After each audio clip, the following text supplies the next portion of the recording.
자, 전기 파트 문제풀이 시작해 보도록 하겠습니다. 그림은 전하를 띄지 않은 빨대를 전하를 띄지 않은 휴지로 문질렀대요. 그러면 얘네들이 처음에는 전하를 띄고 있지 않지만 마찰에 의해서 전하가 이동하는 현상이 발생을 하게 되고, 이로 인해서 서로 전하를 띄는 물체들끼리 전기력이 작용을 하게 되겠죠.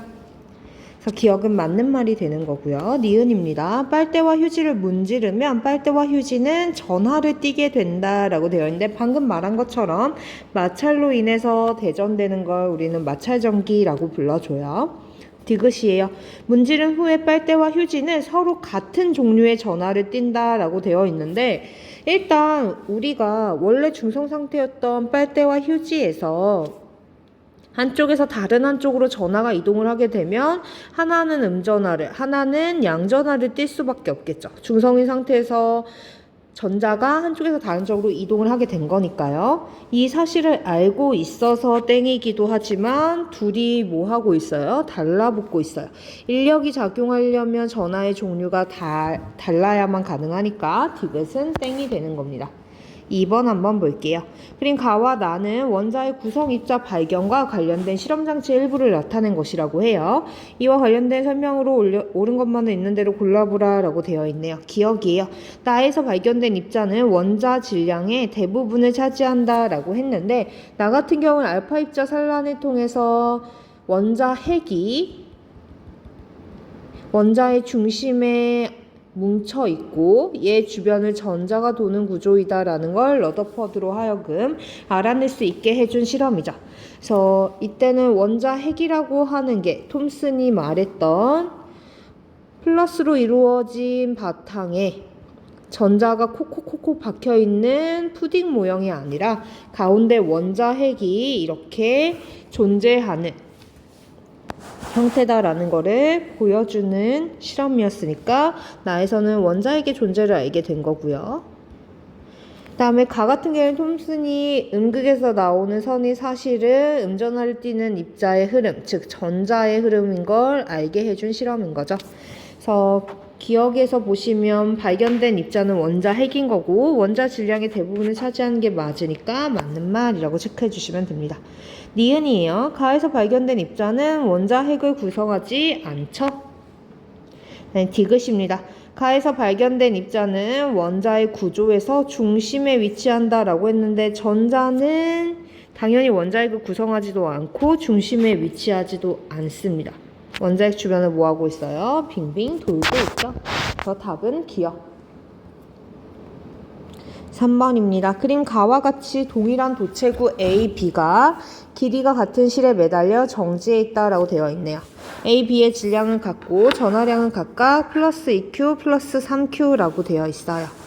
얘는 도체거든요. 도체는 전하를 잘 띠는, 전기를 잘 통하게 하는 물질이에요. 그래서 도체의 특성으로는 도체는요, 특정 전하를 띠게 되면, 예를 들어서 플러스 전하로 대전된 도체라고 해보도록 합시다. 이때 전하들이 표면에만 존재하는 특성이 있어요. 그래서 도체 표면에 같은 전하들끼리 서로 밀어내니까 최대한 거리를 떨어뜨린 채로 이렇게 균일하게 분포를 하게 됩니다. 자, 이렇게 각각 플러스 2Q와 플러스 3Q로 대전된 두 도체구를 가까이 하였더니, 실에 매달려서 이렇게 배치했더니 둘이 일정한 간격을 두고 멀어진 상태를 유지하고 있는 모습이에요. 자, 우리는 이렇게 되는 이유가 뭐 때문이라는 걸 알고 있어요. 플러스와 플러스끼리는 서로 무슨 힘이 작용하니까 청력이 작용하기 때문인 거죠. 니은입니다. 가에서 B에 작용하는 전기력의 크기는 A에 작용하는 전기력의 크기보다 크다라고 되어 있는데, 우리 1단원에서 정말 계속 얘기했던 거죠. 모든 힘은 홀로 존재할 수 없어요. 항상 쌍으로 존재를 하게 됩니다. 그래서 작용이 있으면 반드시 반작용이 있어야겠죠. 이때 작용과 반작용의 특징은 목적어와 주어가 서로 도치되는 관계이고 크기는 같고 방향은 반대여야 됩니다. 자, A와 B 사이에 작용하는 전기력이에요. 그럼 B가 A한테 전기력을 가하면 A도 당연히 B에게 전기력을 가해줘야겠죠. 그래서 작용, 반작용 관계에 의해서 니은은 땡이 되는 거죠. 같다라고 고쳐줘야 됩니다. 디귿이에요. A를 B에 접촉시켰다가 뗀 후에 나의 전기장에 A를 놓으면 실이 연직선과 이루는 각은 세타보다 크다라고 되어 있는데 지금 보시면요. 나는요. 왼쪽은 마이너스로 대전된 벽이고 오른쪽은 플러스로 대전된 벽이에요. 그러면 플러스 전하를 띠는 A 같은 경우는 왼쪽 벽으로부터도 힘을 받을 거고 오른쪽 벽으로부터도 밀어내는 힘을 받게 될 겁니다. 자, 이때 이 힘들이 다 뭐냐면 전기력이에요. 전기력은 우리 어떻게 표현되죠? 거리의 제곱에 반비례하고 전하량의 곱에 비례하는 성격이 있어요. 그래서 전하량이 증가하면 당연히 전기력도 증가할 거고 전하량이 줄어들면 전기력도 감소하게 될 겁니다. 자, 그때 A와 B를 둘을 접촉시킨대요. 그래서 얘네 둘을 접촉시키게 되면 무슨 일이 발생을 하냐면 전하 입장에서는 A와 B가 접촉하는 순간 얘네들을 한 물체라고 생각을 하게 되는 거예요. 그래서 한 물체에 플러스 2Q와 플러스 5Q 이 Q라고 하는 애를 플러스 전하 하나라고 가정을 해보도록 할게요. 그러면 두 개의 양전하와 세 개의 양전하가 이 한 물체에 골고루 퍼져 있는 상황인 겁니다. 이 상황에서 다시 A와 B를 분리시키게 되면 얘네들이 골고루 퍼져 있던 상황에서 다시 분리가 된 거기 때문에 정확하게 절반씩 전하를 나눠 가지게 돼요. 그래서 A도 플러스 2.5Q, B도 플러스 2.5Q를 가지게 되는 겁니다. 그러면 A 입장에서는 아까보다 전하량이 어떻게 됐어요? 증가했어요. 그러면 끌어당기는 힘이 더 커질 거고 밀어내는 힘도 더 커질 테니까 각도는 증가해 줘야겠죠. 그래서 디귿은 맞는 말이 되는 겁니다. 4번이에요. 그림 가는 전하량이 각각 마이너스 Q 플러스 2Q인 두 점전하 A, B가 일직선상에 고정되어 있는 모습을 나타낸 것이라고 해요. 나는 A와 B의 중간 지점에 전하량이 플러스 Q인 점전하 C를 고정시킨 모습을 나타낸 것이래요. 이에 대한 설명을 옳은 것만을 보기에서 있는 대로 골라보라 라고 되어 있네요. 기억입니다. 가에서 A가 받는 전기력의 크기는 B가 갖는 전기력의 크기와 같다. 이거 무슨 관계예요? 작용, 반작용. 무조건 맞는 말이죠. 니은입니다. 나에서 C가 받는 전기력은 0이다 라고 했는데 계산을 해봐야 됩니다. C는요, 지금 나 상황에서 플러스 전하기 때문에 A로부터는 인력을 받아요. 끌어당기는 힘. 이 힘을 A가 C를 당기는 힘이다 라고 해서 FAC라고 표현을 해보도록 할게요. 그 다음에 B 같은 경우에는 C를 밀어내죠. B는 C를 동일한 전하를 띠고 있으니까 밀어내게 됩니다. 이 힘을 FBC라고 해보도록 할게요. 자, 한 물체에 여러 힘이 작용을 하는데 총 받는 힘이 0이려면 전기력이 0이 되려면 이 두 가지 힘의 방향이 어때야 돼요? 반대여야 돼요. 그런데 지금 둘 다 한쪽 방향으로 힘을 가하고 있으니까 당연히 전기력은 0이 될 수가 없게 되는 거죠. 디귿입니다. A가 받는 전기력의 방향은 가에서와 나에서가 반대이다 라고 했는데 계산해 보도록 할게요. 가에서는 B가 A를 끌어당기는 전하의 종류가 다르기 때문에 인력이 작용해서 오른쪽으로 힘이 작용하게 될 거예요. 나에서는요. A랑 C는 서로 끌어당기죠. 그래서 이 힘은 C가 A에게 가하는 힘이 되는 거예요. 원래 여기 A에다가 표현을 했었어야 됐는데 지금 FAC와 FBC가 있어서 조금 위로 옮겨갖고 표현을 해준 거예요. 자, 그래서 C가 A를 당기는 힘은 오른쪽이고 그 다음에 A와 B도 서로 다른 전하니까 어떻게 돼야 돼요? B가 A에게 가하는 힘도 오른쪽이 되는 겁니다. 그럼 알자 힘도 무슨 방향이겠어요? 오른쪽 방향이 돼야겠죠? 자, 가에서도 오른쪽, 나에서도 A가 받는 전기력은 오른쪽이니까 같다라고 고쳐줘야 됩니다. 땡. 5번 한번 풀어보도록 할게요. 5번입니다. 그림 가는 전하량이 각각 플러스 4Q 마이너스 2Q인 동일한 두 도체구 A, B가 일직선상에 이할만큼 떨어져 고정되어 있는 모습을 나타낸 것이라고 해요. A가 받는 전기력의 크기는 F이고요. 방향은 B를 향하는 방향이다 라고 되어 있네요. 그러면 이 F를 먼저 수치화를 좀 해줘야 돼요. 우리가 전기력은요. 전기력은 거리의 제곱에 반비례하고 전하량의 곱에 비례하는 이러한 식으로 표현이 되는데 우리는 정량적인 계산을 하진 않을 거예요. 그러니까 정량적이라는 게 정확하게 K값과 Q1, Q2, R값을 다 넣어서 정확한 전기력의 크기를 계산하는 과정은 거치지 않습니다. 단지 뭘 이용하냐면 전하량이라고 하는 전기력을 만드는 원인에는 비례하고 그다음에 거리의 제곱에는 반비례하는 이 성질을 가지고 얼마나 크고 작은지 비율로 계산을 해주게 될 거예요. 그래서 이 F를 좀 숫자로 표현을 해보도록 할게요. 가나 나나 둘 다 거리는 R로 표현이 되고 전하량도 Q로 표현이 되니까 이 Q나 R 같은 문자들은 모두 다 생략을 하고요. 숫자로만 표현을 해보도록 합시다. 자, F는 거리의 제곱에 반비례하기 때문에 2의 제곱에는 반비례하고 전하량의 곱에는 비례하기 때문에 전하량의 크기인 4와 2의 곱에 비례하게 됩니다. 그러면 얘 계산하면 8을 4로 나눈 거니까 2 정도의 비를 갖게 되는 거예요.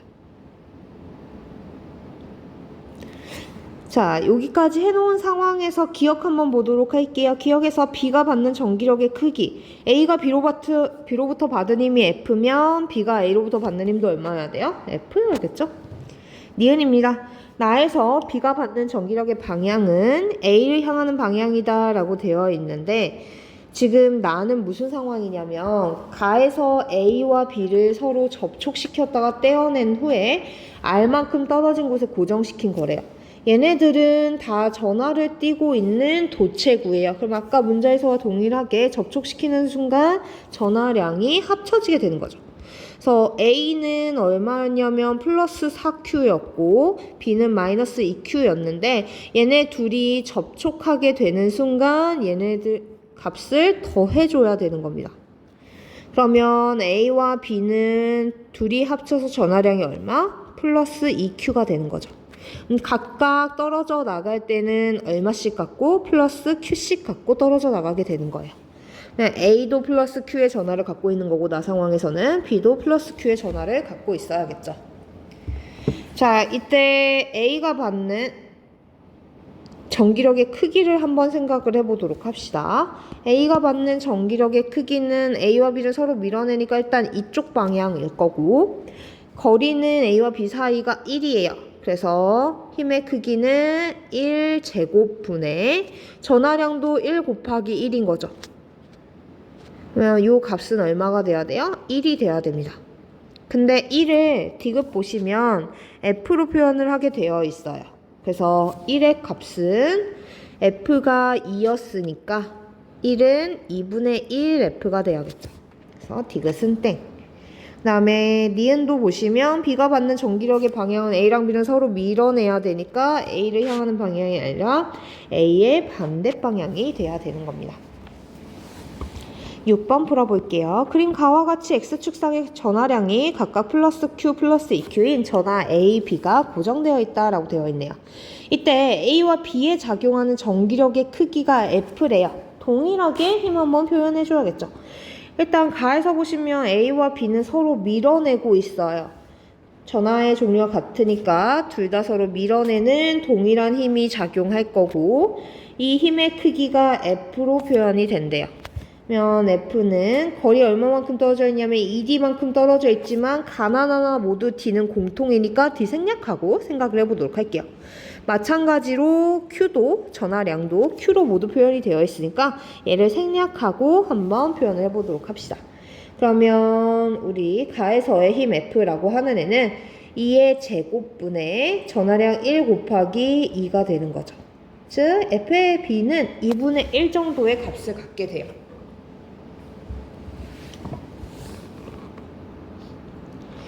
그 다음에 기억 같은 경우에 이제 전기장이 나오는데 전기장은 우리 물2에서 다루도록 할게요. 얘가 EBS 문제인데 EBS와 교육과정을 넘나드는 문제가 좀 많아가지고 기억은 모르셔도 됩니다. 자, 그러면 우리 니은과 디귿 선지를 보니까 니은과 디귿에서는 얘네들의 힘도 또 구해야 되는 걸 알게 됐어요. 그러면 나에서 A에 작용하는 전기력의 크기를 구하라 라고 했으니까 계산 한번 해보도록 합시다. 나에서 A가 받는 전기력은 B도 전기력을 가하고 C도 전기력을 가할 거예요. 그래서 얘를 한번 표현을 해볼게요. A랑 C는 서로 끌어당기는 힘이 작용할 테니까 C가 A에게 작용하는 힘은 이렇게. 다음에 A랑 B는 서로 밀어내는 힘을 작용하니까 전하의 종류가 같아서 B가 A에게 작용하는 힘은 이렇게 작용하게 될 겁니다. 자, 이때요. 우리가 지금 보시면 A에 작용하는 전기력 크기가 서로 방향은 다르고 크기는 알 수 없는 형태로 이렇게 표현이 되어 있어요. 이런 경우에는 일단 얘를 아까처럼 F를 가지고 구해줘야겠죠. 그래서 FCA를 숫자로 한번 표현해 보도록 합시다. C랑 A는 거리가 D만큼 떨어져 있으니까 1의 제곱분의 전하량의 곱도 1 곱하기 1이 되는 거죠. 그래서 얘는 값이 1이에요. B가 A한테 가하는 힘이에요. 2D만큼 떨어져 있으니까 2 제곱분의 전하량의 곱은 1 곱하기 2입니다. A의 전하량 곱하기 B의 전하량. 그러면 4분의 2니까 2분의 1이 되는 거죠. 그럼 무슨 말이냐면 1은 EF예요. 2분의 1은 얼마죠? F입니다. 여기에서 이렇게 표현이 됐었어요. 무슨 말이냐면 오른쪽으로 가해지는 힘이 EF, 왼쪽으로 가해지는 힘이 F인 거예요. 알짜이면 무슨 방향? 플러스 X 방향으로 F만큼 작용해야겠죠? 니은과 디귿 모두 다 맞는 말이 되는 겁니다. 원자의 구조와 스펙트럼 한번 해보도록 할게요. 그림은 분광기로 백열등의 빛과 수소기체의 방정관의 빛을 관찰하는 모습을 나타낸 것이라고 합니다. 자, 백열등에서 나오는 빛, 고온의 물체에서 방출되는 빛은 항상 무슨 스펙트럼? 연속 스펙트럼이 되는 거죠. 그래서 기억은 맞는 말, 니은입니다. 수소기체 방정관에서는 특정 파장의 빛만 방출돼요. 왜 그랬죠? 우리 이렇게 원자들 같은 경우에는 원자핵이 가운데 있고 그 주변을 전자가 돌고 있는데 전자들이 돌 수 있는 궤도가 정해져 있고 이 궤도에서 돌 때는 에너지 손실이 없다라는 게 보어의 주장이었어요. 그래서 보어 이론에 따르면 전자가 한 상태에만 머무르는 게 아니라 다른 에너지 준위로 이동을 할 수는 있는데 이 이동할 때는 에너지를 흡수하거나 방출해야 되고 그때 흡수하거나 방출하는 에너지의 형태가 바로 빛이다 라는 얘기를 했어요. 그러면 원소의 종류에 따라서 에너지 준위 분포가 다를 거고 그러면 이때 에너지 준위 사이를 왔다 갔다 하는 전자가 전위를 하면서 흡수하거나 방출하는 빛이 당연히 이 에너지 준위 사이의 에너지 갭에 해당하는 만큼의 에너지를 갖는 빛이어야겠죠. 즉 빛의 에너지는 진동수에 비례하게 되고 파장에는 반비례하게 되니까 에너지 차이가 결정되어 있는 양자화되어 있는 수소 원자에서는 수소 기체 방정관에서는 전자가 전이하면서 당연히 띄엄띄엄 떨어져 있는 파장의 특정 파장 빛만 방출을 하게 되는 겁니다. 디귿이에요. 백열등과 수소기체 방정관에서 나오는 빛은 모두 색이 끊어진 부분 없이 연속적으로 나타난다라고 되어 있는데 방금 말한 것처럼 수소기체 같은 경우에는 에너지 준위가 양자화되어 있기 때문에 띄엄띄엄 떨어진 특정 파장의 빛만 방출이 돼야 되고요. 백열등 같은 경우에는 연속 스펙트럼이 방출이 돼야겠죠. 그래서 얘는 땡이 되는 겁니다. 2번이에요. 그림 가완하는 각각 백열등에서 나오는 빛과 가열된 수소 원자에서 전자가 전이할 때 방출되는 빛의 스펙트럼을 순서 없이 나타낸 것이라고 합니다. 이에 대한 설명을 옳은 것만을 보기에서 있는 대로 골라보라 라고 되어 있네요. 기억이요. 가에서 파장이 짧아질수록 방출되는 광자 한 개의 에너지가 크다라고 되어 있는데 우리 에너지는 뭐에 비례하죠? 진동수에 비례하고 파장에는 반비례하는 특성이 있어요. 파장이 짧아진다라는 건 에너지는 뭐하게 된다? 크다라는 뜻이 되는 거죠. 기억은 맞는 말. 니은이요. 수소 원자의 에너지 준위는 연속적이지 않고 띄엄띄엄 떨어져 있는 양자화되어 있다라는 말을 계속 했었어요. 그래서 니은도 땡. 디귿입니다. 나는 백열등에서 나오는 빛의 스펙트럼이다. 나 무슨 스펙트럼이에요? 연속 스펙트럼이에요. 그러면 당연히 얘는 백열등에서 나와줘야겠죠. 고온의 물체에서. 그다음에 가 같은 경우에는 방출 스펙트럼이죠. 방출선 스펙트럼. 3번입니다. 그림은 보어의 수소 원자 모형을 나타낸 것으로 A, B는 전자가 각각 다른 에너지 준위 사이에서 전이하는 과정을 나타낸 거고요. 표는 양자수 n에 따른 에너지 준위 이 n을 나타낸 것이라고요. A, B 과정에서 방출하는 빛의 진동수는 각각 FA와 FB라고 되어 있네요. 이에 대한 설명으로 옳은 것만에 있는 대로 골라보라 라고 했어요. 전자가 가진 에너지 준위는 양자화되어 있어서 지금 선 스펙트럼을 보어 모형이 설명할 수 있었던 거죠. 그 다음에 니은입니다. 전자가 N은 3인 상태에서 N은 1인 상태로 전이할 때 방출하는 빛의 진동수를 물어봤어요. 지금 나와 있는 건 2에서 1, 3에서 2뿐인데 궁금한 게 3에서 1로 갈 때래요. 위로 우리 에너지 준위 분포는 어떤 상태를 가졌지? 가장 높은 무한대 지점이 0이고 핵에서 가까운 순서부터 위로 올라갈수록 에너지가 증가하게 되는데 이 에너지 차이가 점점 뭐 했었어요? 감소하는 경향을 띄었어요. 그때 이런 식으로 1번과 2번 사이에서 왔다 갔다 하는 전자의 에너지 차이와 1번과 2번 사이의 에너지 차이와 2번과 3번 사이의 에너지 차이는 1번과 3번 사이의 에너지 차이와 동일하다라는 내용 배웠었죠. 그럼 당연히 에너지 경우에는 n은 3인 상태에서 1인 상태로 전이를 할 때 이 2에서 1로 움직일 때 에너지를 E2라고 하고 3에서 2로 움직일 때 에너지를 E3라고 표현을 하면 3에서 1로 떨어지는 애는 E2 플러스 E3가 되는 거죠. 자, 그러면 얘를 다시 쓰면 E2 플러스 E3는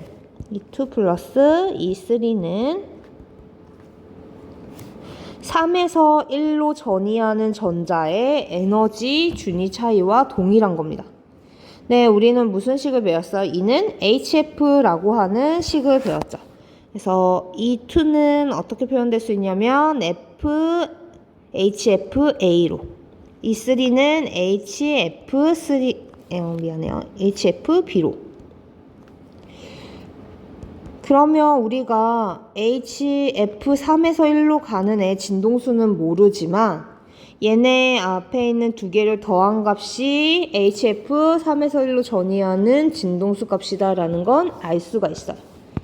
요 식이 성립을 하게 되는데 H는 상수니까 모두 지워주면 결국은 3번에서 1번으로 진행하는 3번에서 1번으로 전이하면서 방출되는 빛의 진동수는 FA 더하기 FB랑 같은 값을 갖게 되는 거죠. 자, 그 다음에 원자핵에서 멀어질수록 에너지 준위 간격이 감소한다라고 얘기를 했었으니까 당연히 1번과 2번 사이의 에너지 차이가 제일 크고 위로 올라가면서 점점 에너지 차이가 줄어드는 거죠. 그러면 이때 전이하는 광자 한 개의 에너지는 에너지 준위 차이에 해당하는 거니까 1번과 2번 사이에서 전이한 애가 2번과 3번 사이에서 전이한 애보다 커져야 되는 거죠. 3번은 디귿은 맞는 말. 4번입니다. 그림 가는 보어의 수소 원자 모형에서 양자수 n에 따른 에너지 준위와 전자의 전이 과정 A, B, C를 나타낸 것이라고 해요. 나는 ABC에서 방출하는 빛의 파장에 따른 에너지를 나타낸 거래네요. 자, 이때 얘네들이 ABC를 가지고 에너지는 알파, 베타, 감마로 나타내고 파장은 1, 2, 3으로 나타내기 때문에 굉장히 헷갈려요. 그래서 얘네들을 ABC로 통일을 한번 해보도록 할게요. 에너지가 제일 큰 건 누구예요?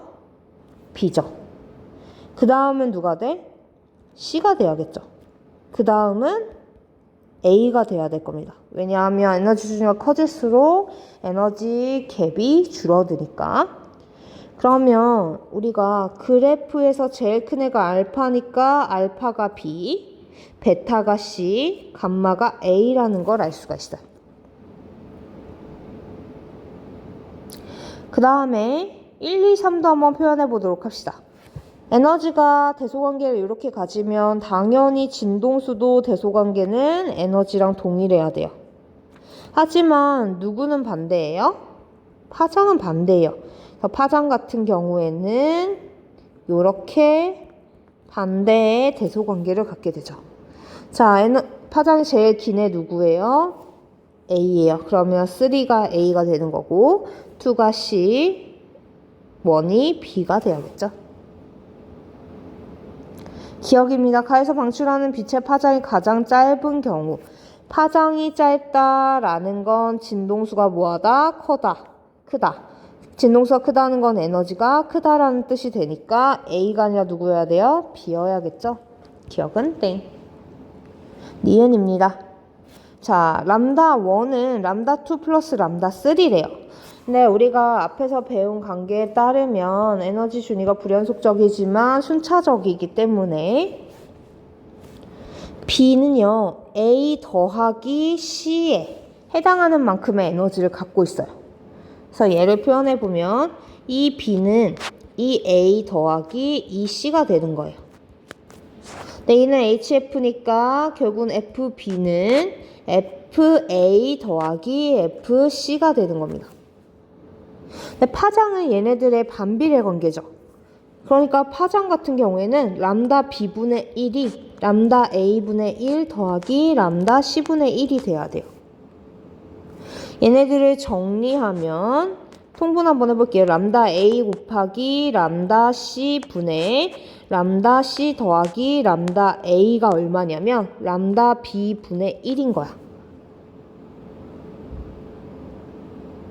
그럼 람다 B는 람다 C 더하기 람다 A 분의 람다 A 곱하기 람다 C가 되는 거죠. 근데 니은에서는 1, 2, 3으로 되어 있으니까 얘네들 고쳐줘야겠네요. 1이 누구였어요? B였어요. 그러면 1 넣어주고 그 다음에 2가 얼마였어요? C. 그러면 2 넣어주고 나머지 3 넘어주면 동일한 식이니까 니은은 맞는 말이 되는 거죠. 방금 했던 내용 그대로 끌고 와 볼게요. 2B 더하기 2B는 2A 더하기 2C다 라고 되어 있는데 알파, 베타, 감마로 표현되어 있으니까 동일하게 또 고쳐줘야겠죠. 감마가 뭐예요? A예요. 그 다음에 베타가 C예요. 그러면 알파가 B가 되는 거죠. 요 식이랑 전혀 똑같지 않으니까 디귿은 땡. 5번입니다. 그림 가는 보어의 수소원자 모형에서 전자가 양자수 n은 1인 상태에서 4인 상태로 전이하는 과정 A에서 2를 나타낸 것이라고 해요. 그림 나는 수소 원자의 선 스펙트럼 일부를 진동수에 따라 나타낸 것이라고 합니다. F1, F2는 발머, F3부터 5까지는 라이먼 계열에서 가장 작은 진동수 3개를 나타낸 거래요. 일단 보시면 발머 같은 경우에는 우리 라발파잖아요. 그래서 1, 2, 3, 1번으로 떨어지는 애, 3번, 2번으로 떨어지는 애, 3번으로 떨어지는 애. 에너지가 제일 큰 건 1번과 2번 사이니까 1번으로 떨어지는 애들이 에너지가 클 수밖에 없고 그 다음이 2번, 그 다음이 3번이 되는 구조죠. 근데 발머보다 라이먼이 오른쪽에 있어요. 그리고 얘네들은 진동수에 따라서 표현을 해준 거거든요. 그러면 이 D 스펙트럼에서, 선 스펙트럼에서 오른쪽으로 갈수록 진동수가 커진다라는 걸 알 수가 있습니다. 에너지가 크다는 건 진동수가 커지게 되는 거니까요. 그러면 오른쪽으로 갈수록 진동수 커지고 에너지도 커지고 파장은 어떻게 되는 거예요? 짧아지게 되는 거죠. 이 중 A랑 B가 무슨 과정? 발머, 가시광선 영역인 발머, 그 다음에 자외선 영역인 라이먼 이렇게 되는 거죠. 이때 A랑 B 중에 에너지가 누가 더 커요? A가 더 커요. 그러면 진동수가 더 큰 F2가 A, F1이 B가 돼야겠죠. 마찬가지로 C가 제일 크니까 5가 C, 4가 D, 그 다음이 E가 되는 겁니다. 이에 대한 설명을 오는 것만 있는 대로 골라보래요. F2는 D가 아니라 A에서 방출하는 빛의 진동수죠. 방출하는 광자 한 개의 에너지는 A일 때가 E일 때보다 크다라고 되어 있는데 우리 에너지 차이가 제일 큰 건 누구예요? 1번과 2번 사이예요. 아무리 무한대 지점으로부터 떨어져도 우리 2보다는 클 수 없습니다. 1번과 2번 사이 에너지 차이보다는 클 수가 없어요. 자, 그러면 당연히 방출하는 광자 한 개의 에너지는 A일 때가 E일 때보다 작아야겠죠? 그 다음에 진동수를 갖고 또 이러한 식으로 표현을 했네요. 이러한 관계가 성립할 수 있는지 한번 봐보도록 합시다. 자, F5는 지금 C고요. F2는 A고 F3는 E죠. 그러면 C가 A 플러스 2냐고 물어보는 거죠. C가 A 더하기 2냐고 물어본 건데 당연히 맞는 말이라서 디귿은 O 표시를 해주시면 됩니다. 4에서 2로 떨어지는 애, 2에서 1로 떨어지는 애 더하면 4에서 1로 떨어지는 애의 에너지 차이가 되는 거죠. 에너지 차이가 그렇다는 건 진동수도 동일하다는 뜻이 되는 거고요. 에너지띠 이론과 물체의 전기 전도성에 대한 내용입니다. 1번이에요. 다음은 여러 가지 물질을 멀티 테스터를 이용해서 송정 검사를 했다라고 되어 있네요. 자, 전류가 잘 흐르지 않는 물질 딱 보면 티나는 애들, 나무, 유리 이런 애들 있죠. 나무, 유리, 고무 이러한 애들이 전류가 흐르는 물질에 들어가 있으면 싹 다 지워줘야겠죠. 그래서 나무, 유리, 고무 다 지워주면 2번이 깔끔하게 나오네요. 이렇게 금속들은 전류가 잘 흐르는 도체입니다. 2번이에요. 그림은 수많은 원자들이 매우 가깝게 위치해서 전자의 에너지 준위를 연속적인 것처럼 취급할 수 있는 에너지띠를 나타낸 것이라고 해요. 이에 대한 설명을 옳은 것만을 보기 위해서 있는 대로 골라보라 라고 되어 있네요. 기억입니다.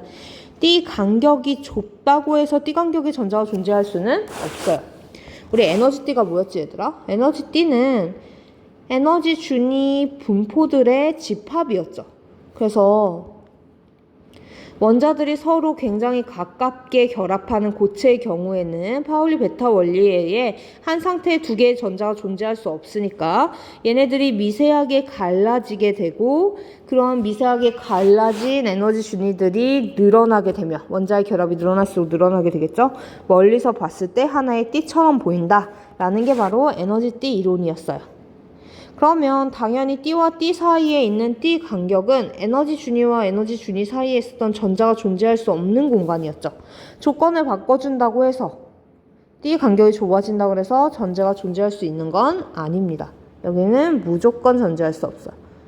니은이에요. 각각의 에너지 띠는 하나의 에너지 준위로 이루어져 있다라고 되어 있는데 무조건 땡이죠. 에너지 준위의 집합이니까 에너지 준위 하나가 아니라 무수히 많은 에너지 준위들로 이루어진 겁니다. 그래서 하나로 이어지는 걸 방지하기 위해서 이렇게 미세하게 갈라진다라고 얘기했었어요.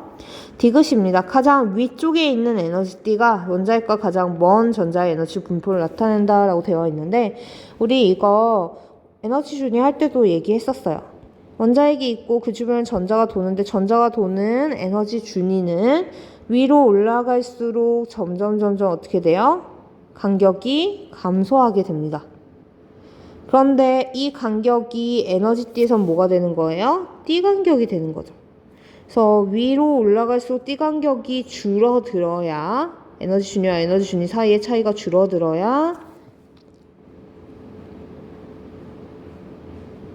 올바른 구조이니까 지금 위로 올라갈수록 에너지 준위 사이의 에너지 띠 사이의 간격 띠 간격이 줄어들고 있으니 여기에 원자핵이 있는 거겠죠.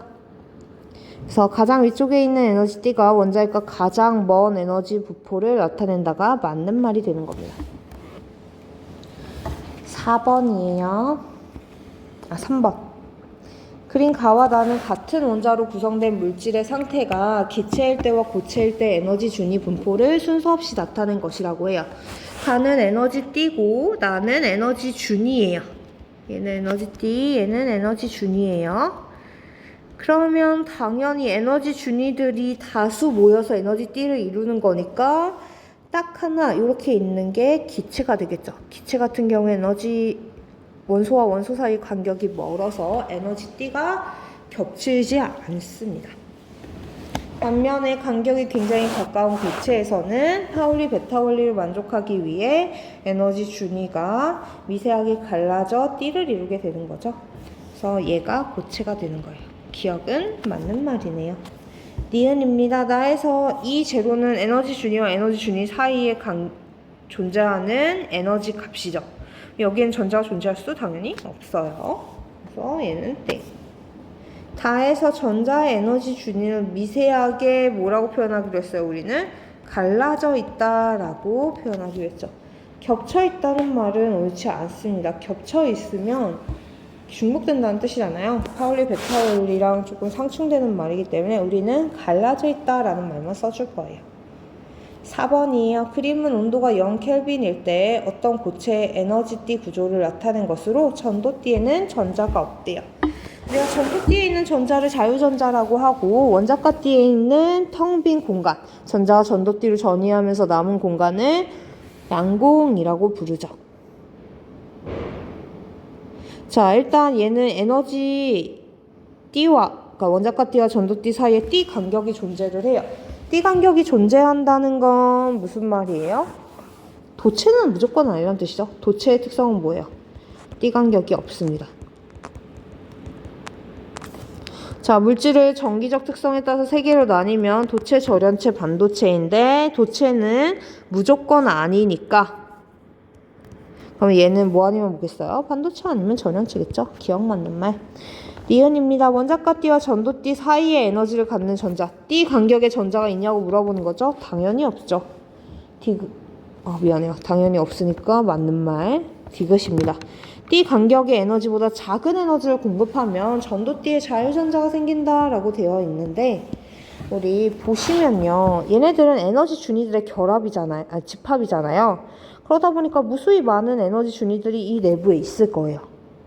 전도띠에도 굉장히 많은 에너지 준위들이 존재를 하겠죠.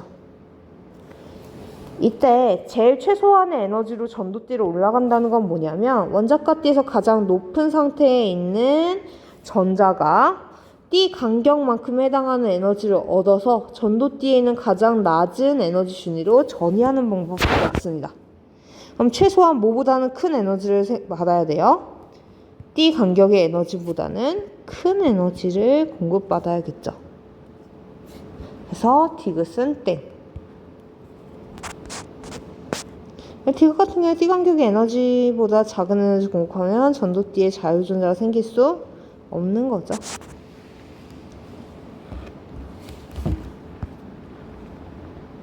5번입니다. 그림 가는 온도 T1에서 순수한 저마듐의 에너지 D 구조를 나타낸 거고 나는 온도 T2에서 순수한 저마듐의 에너지 D 구조를 나타낸 것이라고 해요. 가의 온도는 T1이고 나의 온도는 T2인데 얘네 둘 다 반도체예요. 저마듐은 반도체의 일종입니다. 자, 반도체는 특성이 있어요. 전기 전도도가 굉장히 애매하기도 하지만 띠 간격이 좁기 때문에 충분히 상온에서도 전이를 할 수가 있게 됩니다. 자, 이때 원자가띠에 있던 전자가 전도띠로 전이를 하면 자유전자가 되는 거죠. 그리고 원자가띠에는 텅 빈 공간이 남아있으니까 이 빈 공간을 우리는 양전하를 띠는 텅 비어있는 공간이다 라는 뜻에서 양공이라고 불러주게 됩니다. 가의 상황을 보면 전자 4개가 전도띠로 전이를 했어요. 그러면 얘네들은 다 자유전자가 된 거죠. 전기 전도성이 어떻게 됐어요? 좋아졌겠죠. 반면에 나는 전도띠로 전이한 전자가 없습니다. 그러면 우리가 자유전자의 개수를 가지고도 전기 전도성을 논할 수 있는데 가에서는 전기 전도성이 있으니까 충분히 다시 말할게요. 가에서는 전도띠로 전이한 전자가 있으니까 전기 전도성이 있다라고 볼 수 있고, 나 같은 경우에는 자유전자가 없으니까 전기전도성이 크지 않다라고 볼 수 있죠. 즉 전기전도성 자체를 보면 누가 더 좋은 거예요? 가가 당연히 전기전도성은 좋은 거죠. 전기전도성 같은 경우에는 가가 더 큰 겁니다. 반면에 사회성이라든가 실언을 했네요. 웬 사회성이죠. 다시 할게요. 전기전도성은 자유전자의 개수가 많은 가가 더 좋은 거고, 반도체의 경우에는 온도가 올라가면 모든 입자들의 운동이 활발해지면서 가끔 전도띠로 전이를 하는 전자들이 발생해서 상온에서도 전이가 가능한 거다라고 얘기를 했죠. 그러면 전기전도성이 더 좋다는 건 온도도 더 높다는 거니까 T1이 T2보다 커야겠죠. 그리고 전기전도성도 가가 나보다 큽니다. 니은이야, 나의 점화뇽에 있는 원자과 띠의 전자는 여러 원자들 사이를 자유롭게 이동한다 라고 되어 있는데, 나의 원자과 띠에 있는 전자들은요 모두 꽉꽉 들어차 있는 상황입니다. 원자과 띠의 정의 자체가 그랬어요. 전자가 모두 채워져 있는 에너지 준위 중에 가장 높은 에너지 준위였어요. 그러면 얘네들이 꼭꼭 다 들어가 있으니까 이동할 수 있는 공간이 있어요, 없어요? 없는 거죠. 그래서 이동할 수 있는 공간, 양공이 있어야 얘네들이 이동을 하는데, 전이한 전자가 없으니까 전도띠로 당연히 양공도 없고, 양공이 없으면 움직일 수 있는 공간이 없습니다. 6번이에요. 그림은 수많은 원자들로 구성된 고체의 에너지를 모식적으로 나타낸 것으로 Q가 전도띠라고 하네요. 이에 대한 설명으로 옳은 것만은 있는 대로 골라보래요. 기억입니다. 전도띠는 수많은 에너지 준위가 미세한 차이를 두고 겹쳐져 있다라고 했는데, 이 표현 쓰지 않기로 했어요. 뭐라고 표현해줘야 돼요? 갈라져 있다라고 써주도록 합시다. 기억은 땡. 니은입니다. Q에 위치한 전자는 자유전자죠. 전도띠에 있는 전자를 우리는 자유전자라고 하니까 자유전자는 당연히 고체 원자 사이를 자유롭게 돌아다닐 수 있어야겠죠. 다음 디귿입니다. 띠 간격이 큰 물질일수록 원자과 띠의 전자가 전도띠로 이동할 때 필요한 에너지는 어때야 돼요? 띠 간격을 이기고 올라가는 거니까 커야겠죠. 띠 간격이 크면 그만큼 요구되는 에너지도 큰 겁니다. 에너지 차이가 그만큼 크다는 뜻이 되는 거니까. 반도체입니다. 1번이에요. 그림 가는 순수 반도체 도핑했을 때 전도띠 아래에 생긴 에너지 준위 A를, 나는 순수 반도체 도핑했을 때 원자과 띠 위에 생긴 에너지 준위 B를 모식적으로 나타낸 것이라고 해요. 자, 이때 얘네들은 일단 불순물 반도체인 거죠. 순수 반도체 도핑을 했으니까. 불순물 반도체인데, 불순물 반도체는 P형과 N형으로 나뉘게 됩니다. P형은 양공이 전하 나르게인 경우, N형은 전자, 자유전자가 전하 나르게인 경우이죠. 이때 전도띠 아래 바로 삽입되는 에너지 준위는 전자가 함께 삽입되는 에너지 준위라고 했어요. 그래서 전도띠 바로 아래에 있기 때문에 얘네들이 조금만 에너지를 받아도 전도띠로 전이해갖고 자유전자가 될 수 있는 애들이죠. 얘는 전하 나르게 역할을 누가 해주는 거예요? 자유전자가. 그래서 가는 N형 반도체를 나타내는 겁니다. 다음에 나에서 원자과 띠 바로 위에 텅 빈 채로 삽입되는 에너지 준위는, 에너지 준위만 들어왔으니까 원자과 띠에 있던 전자들이 바로 위에 갑자기 에너지 준위가 텅 빈 채로 하나 삽입이 된 거예요. 그럼 당연히 이 양공으로 이동을 비어있는 에너지 준위로 이동을 할 수 있게 되고, 그럼 전자가 이동한 자리는 양공이 되겠죠. 그럼 원자과 띠에 양공이 생겼으니까 주변에 있던 전자들이 이쪽으로 이동을 할 수가 있게 되고, 전하의 이동은 전류를 뜻하니까 얘는 전기 전도도가 좋아지게 되는 거죠. 즉 양공으로 인해서 전기 전도도가 좋아진 P형 반도체를 의미하게 되는 겁니다. 기억이에요. A는 실리콘의 원자과 전자가 N형 같은 경우에는 14족 원소, 최외곽 전자가 4개인 14족 원소들보다 잉여 전자가 1개 남을 수 있도록 15족 원소, 원자과 전자가 5개인 원소를 도핑했을 때 만들어지는 거죠. 그래서 기억은 맞는 말. 니은입니다. B는 전자에 의해 만들어진 에너지 준위를 나타낸다라고 했는데, 얘는 전자가 아니라 뭐예요? 양공이죠. 그래서 전자에 의해서 만들어진 에너지 준위는 N형에서 나타나는 거니까 B가 아니라 A여야 됩니다. 디귿이에요. 나는 P형 반도체이다 라고 했는데 방금 말한 것처럼 P형 반도체니까 디귿은 맞는 말. 2번입니다. 그림 가에서 다는 실온에서 순수한 실리콘 반도체와 순수한 실리콘 반도체의 불순물을 첨가해서 만든 불순물 반도체를 순서 없이 나타낸 것이라고 해요. 자, 이때는요, 전자와 양공의 개수를 좀 보셔야 됩니다. 가 같은 경우에 전자와 양공의 개수가 같아요. 하지만 나 같은 경우에는 양공보다 전자의 개수가 많고 다는 전자보다 양공의 개수가 많죠. 자, 그러면 우리가 전자와 양공의 개수가 같다라는 건 양공에 있는 자리에 원래 전자가 채워져 있다가 전도띠로 전이했다는 뜻이니까 얘는 14족 원소들끼리 공유 결합을 아주 깔끔하게 한 순수 반도체가 되는 거겠죠.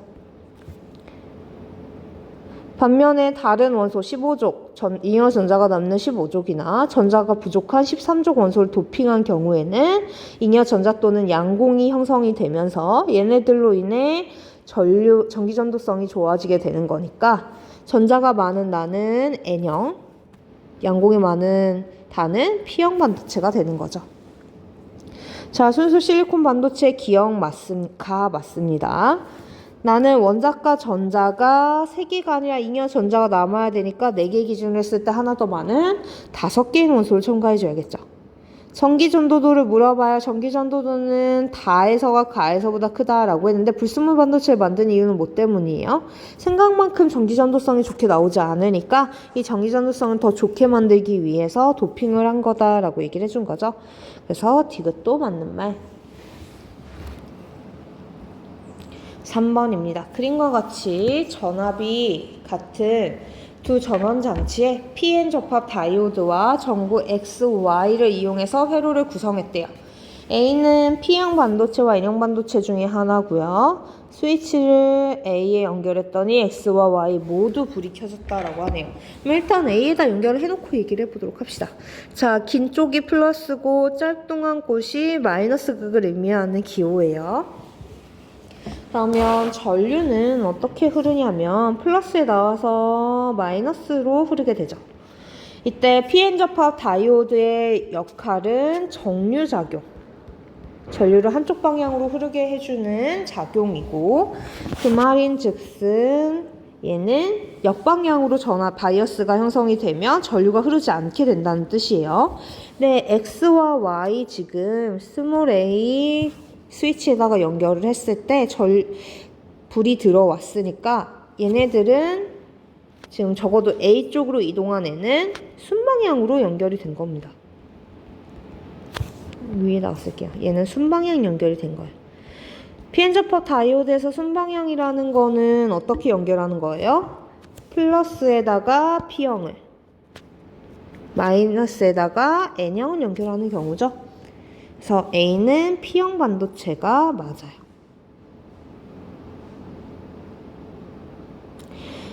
자, 그 다음에 문제에서 뭐라고 했냐면 스위치를 B에 연결할 때 옳은 것을 골라보래요. B에 연결 한번 해보도록 합시다. 그러면 오른쪽이 플러스, 왼쪽이 마이너스예요. 전류가 전원장치에서 나와서 쭉 흘러요. 쭉 흐르다 갈림길을 만나면 나누어 들어가게 되겠죠. 자, 나누어 들어갈 때 지금 플러스에서 나왔는데 X를 지났더니 N형 반도체가 나왔어요. 플러스 N형을 연결하고 P형을 마이너스에 연결하면 이건 역방향이 되는 거죠. 역방향 바이어스를 걸었어요. 그럼 전류가 흐르지 않습니다. X는 불이 켜지지 않아요. 그래서 얘는 불이 꺼지게 됩니다.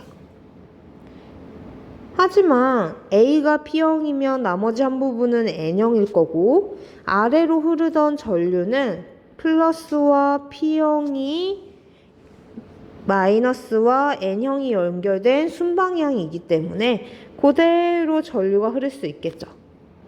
그럼 당연히 회로에 끊어진 부분이 없으니까 Y도 불이 켜져야 된다. 기억 한번 보도록 합시다. X와 Y 모두 불이 꺼지는 거 아니죠? 누구만? X만. 자, A는 P형 반도체예요. P형 반도체는 전하 운반자가 누구? 포지티브인 양공이죠. 니은은 맞는 말. 디귿입니다. A는 원자과 전자가 5개인 원소로 도핑한다 라고 했는데 A P형 반도체는 우리 양공이 있는 거고, 즉 원자가 채웠어야 되는 공간이 텅 비어 있는 거잖아요. 원자과 전자가 5개가 아닌 3개로 도핑을 해줘야겠죠.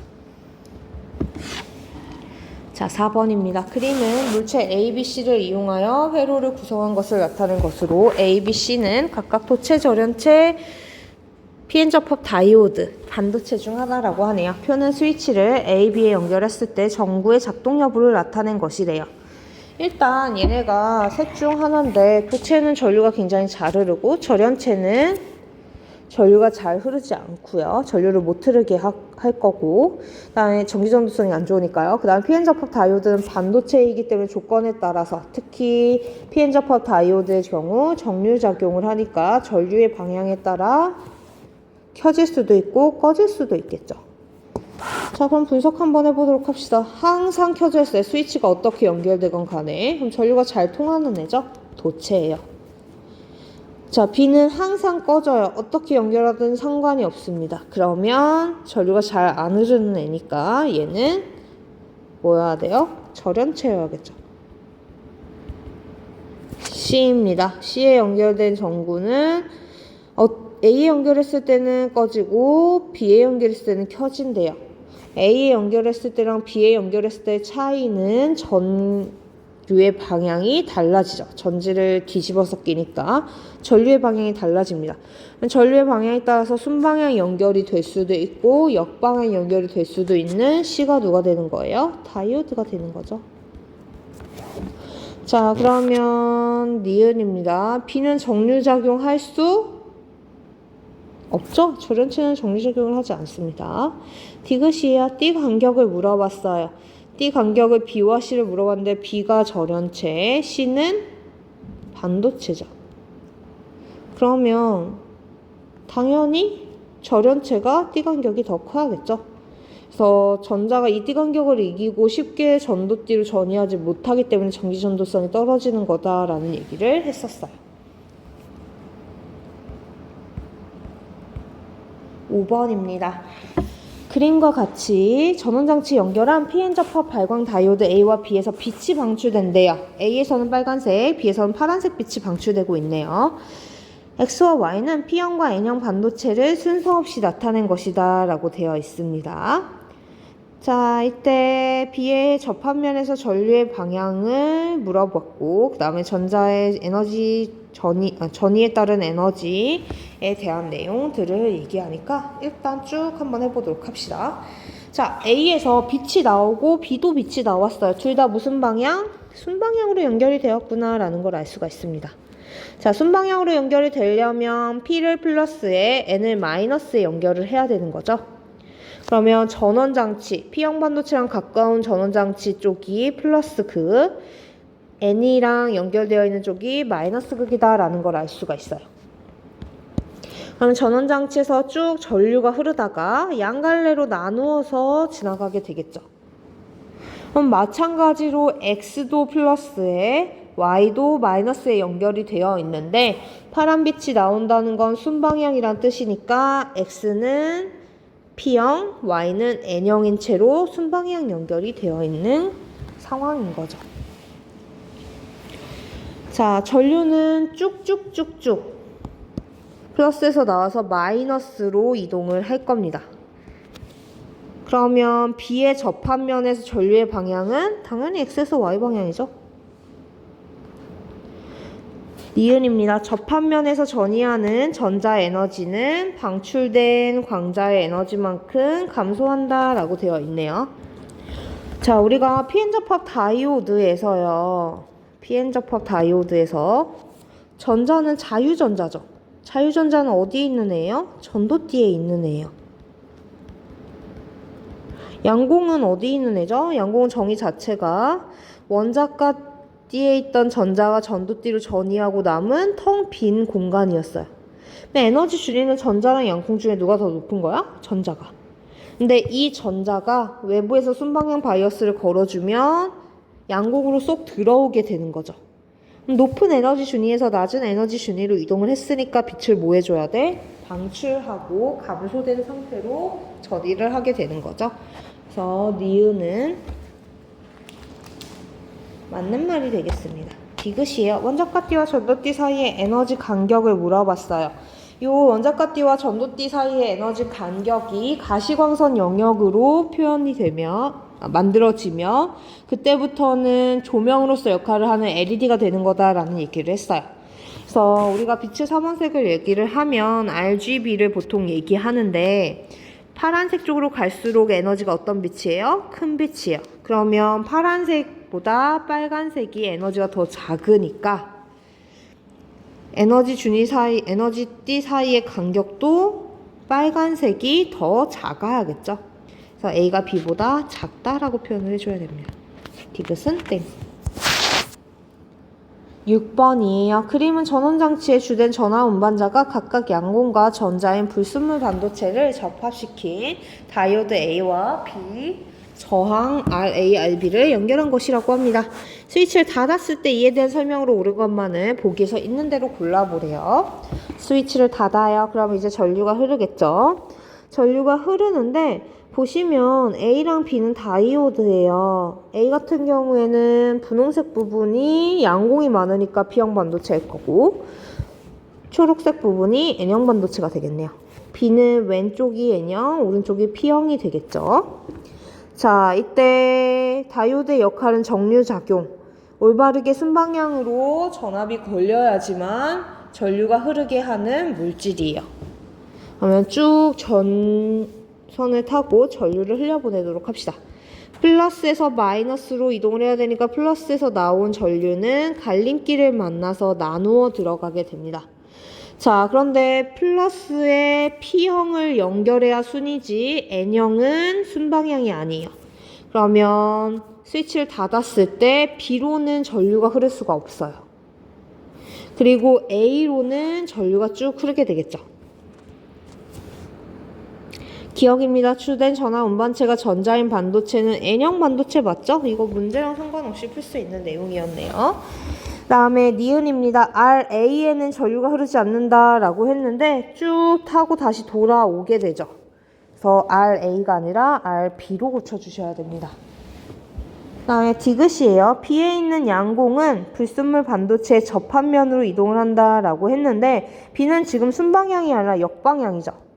역방향일 때는 접합면 부근으로 전자와 양공이 다시 이동하는 게 아니라 양 끝단으로 몰리면서 더 이상 전자와 양공이 만날 수 없게 만들어주는 거니까 디귿은 땡이 되는 거죠. 접합면 반대 방향이라고 말해줘야 올바른 겁니다. 7번 봅시다. 그림과 7번. 그림과 같이 발광 다이오드를 전원 장치에 연결한 뒤에 스위치를 닫았더니 발광 다이오드에서 빛이 방출됐대요. 자, 이에 대한 설명으로 옳은 것을 있는 대로 골라보라 라고 했는데 빛이 방출된다는 건 제대로 작동을 한다는 뜻이고 작동을 한다는 건 결국은 순방향으로 연결이 됐다라는 뜻이 되는 거죠. 그럼 순방향은 P형을 플러스에 N형을 마이너스에 연결하는 거니까 전원장치의 윗부분이 플러스 아랫부분이 마이너스 극이겠구나 라는 걸 알 수가 있습니다. 그래서 순방향 연결되어 있으니까 기억은 맞는 말. 니은입니다. 전자가 양공과 결합할 때 전자의 에너지는 증가한다 라고 했는데 이 전자는 무슨 전자? 자유전자. 그러면 이 자유전자가 존재하는 띠는 무슨 띠? 전도띠. 양공의 정의는 무엇? 원자과 띠에 존재하는 텅 빈 공간, 전자가 전이하고 남은 공간. 그러면 우리 양공에 존재하는 것이 원자과 띠이고 전자가 존재하는 곳이 전도띠인데 에너지의 크기 자체는 더 위에 있는 전도띠가 더 에너지가 큰 거죠. 그러면 전도띠에 있던 전자가 양공으로 내려오면 전자의 에너지는 감소해줘야겠지. 높은 에너지 준위에서 낮은 에너지 준위로 내려온 거니까요. 디귿입니다. 전원 장치의 전압을 높이면 방출되는 빛의 파장은 감소한다 라고 되어 있는데 우리 발광 다이오드에서 방출되는 빛 같은 경우에는 애초에 띠 간격에 의해서 결정지어지는 거죠. 이 띠 간격이라고 하는 건 공장에서 찍혀 나올 때부터 정해진 값이에요. 그래서 얘네들이 뭐 전압을 높여주고 전류를 더 많이 흘려주고 이러한 외부적인 조건에 의해서 달라지는 애가 아닌 겁니다. 애초에 공장에서 나올 때부터 얘네들 띠 간격과 방출하는 빛의 색깔이 결정된 채로 나오게 되는 거예요. 그래서 디귿은 땡이 되는 겁니다. 외부 요인으로 조절할 수 있는 것이 아니에요. 8번이에요. PN 접합 발광 다이오드와 PN 접합 다이오드를 직렬로 연결한 다음에 직류 전원 장치에 연결했을 때 다이오드에서 빛이 방출되는 것을 나타낸 것이라고 합니다. 자, 발광 다이오드에서 빛이 나왔다는 건 얘는 순방향으로 연결이 됐다는 거죠. 근데 만약에 다이오드가 역방향이면 얘는 말이 안 돼요. 역방향이면 이쪽으로는 전류가 흐르지 못하는 거죠. 그러면 당연히 플러스에서 나온 전류가 마이너스로 들어가지 못한 거니까 여기서 차단이 된 거잖아요. 차단이 됐기 때문에 그때부터는 발광 다이오드에서도 빛이 나오면 안 돼요. 회로에선 플러스에서 나온 전류가 마이너스로 올바르게 들어가야지만 제대로 전류가 흐르고 소자들이 작동을 하는 건데, 만약에 C, D가 역방향이면 A와 B에서, 그러니까 발광 다이오드가 역방향이었으면 발광 다이오드에서도 빛이 나올 수가 없는 겁니다. 그러면 잠시만요. 또 이게 안 돼가지고 캡처 쓰기를 쓸게요. 자, 그 말은 누구도 순방향이다. 다이오드도 순방향으로 연결이 되어 있다라는 뜻이 되는 겁니다. 자, 그러면 플러스를 P형에 마이너스를 N형에 연결해야 되니까 마찬가지로 플러스에서 나온 전류가 순방향으로 연결되려면 C가 P형, 그 다음에 D가 N형이 되어야겠죠. 그럼 A는 P형 반도체니까 P형은 양공이 전류를 흐르게 하는 게 맞는 말이에요. 니은이에요. B에서 A로 이동하는 전자의 에너지는 감소한다 라고 했는데, N형 반도체에 있던 자유전자가 P형 반도체에 있는 원자과 띠의 양공으로 전이를 하게 되면 높은 에너지 준위에서 낮은 에너지 준위로 이동을 하는 거니까 당연히 전자 에너지는 감소해줘야겠죠. 자, 디귿입니다. C는 P형 반도체이다 라고 했는데 맞는 말이죠. 방금 전에 분석해서 C는 P형 반도체임을 알았어요. 그래서 C도 맞는 말, 얘 맞는 말이에요. 여기까지가 전기 파트입니다.